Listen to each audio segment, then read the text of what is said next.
Starting out as in acting, how old were you when you first started? Eight. 8. Eight. Wow. Little kitty commercials, Kentucky Fried Chicken, I remember doing. A Peter Pan production, I was Tinkerbell. Hello. And then once I decided, yeah, I think I like this. Yeah. I just started not so much studying, but watching. Yeah. Because of my mom, she being in theater. Yeah. Heavily in theater. Yeah. I'm called a backstage baby. Mm. So we get to just absorb and watch. And when I was 13, my mother and brother booked a European tour of the musical version of A Raisin in the Sun. Wow. Entitled Raisin. In fact, they started on Broadway and then it went on national tour and I was there for that. And then by the time they did the European tour, I was 13 and, my mother hired a tutor, take us on the road, and I was on the sideline in rehearsal. After I finished studying, I would just start like emulating the dancers and the choreographer was like, that little girl knows the whole show. Wow. And the director, put her in, the German guy, put her in this show. And so I was getting paid at 13. Yeah. Get that money. Get that money. So that's you were named Marishka. How did you get the name Marishka actually? In high school, my mother did a play called The Tsar of Russia. Wow. The king, right? And the king's daughter was Princess Marishka. And she said, if I ever have a daughter, that's going to be her name. Beautiful. Yes. Beautiful.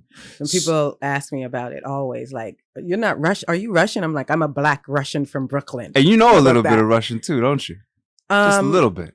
Just a little bit. Kok de la, how are you? I remember hearing you speak that. I'm like, oh shit. You probably heard me speak some German too. Whoa. Like that's a little bit more fluent because I spent like 5-6 years going back and forth working there in musicals as well. No shit. Mm-hmm. No shit. So explain to me the journey. So you did Raisin.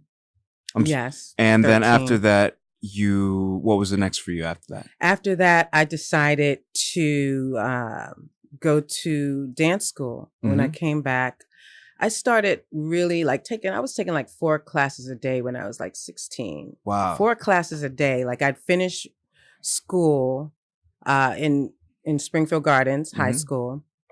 I was in the Performing Arts Center there as well. And I'd jump on the train, take classes, earned a scholarship at Broadway Dance Center under Frank Hatchett and a few other teachers that were there. Trudy Pitt for ballet and and Maurice Hines was teaching tap. And it was really a growing period. Being in the same room with Broadway dancers, it gave me, this is what I'm striving for. And I said, I'm going to take 4 classes a day until I land on Broadway. And by 19, I was on Broadway. That's what I'm talking about. Yeah. Hell yeah. Yeah. So what was a bigger love for you at the time? Was it dance? Was it acting? Was acting the main love and then it was dance? And then what was it for you? Well, I found out that I can sing when I was around 10. And it didn't really take root in me. But my first profession was dance. Yeah. I was in beast mode about that. And once I landed on Broadway and I knew I could sing, I was like, okay, now I'm going to take some singing lessons. So I studied with Andrew Frierson, Tom Bridwell, Carl Maltsby, just to develop my voice. Yeah. And I said, I'm gonna book and now I want to book leads. Like I don't want to do chorus anymore. I want to book leads now that I know I could sing and dance. And that started happening. National tour, The Me Nobody Knows, Bubble and Brown Sugar, Fame the Musical was a really breakthrough musical for me. So that's how those two came together.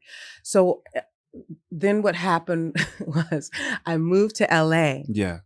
My brother was there and I said I didn't want to move without a plan. And that was, by then it was 94.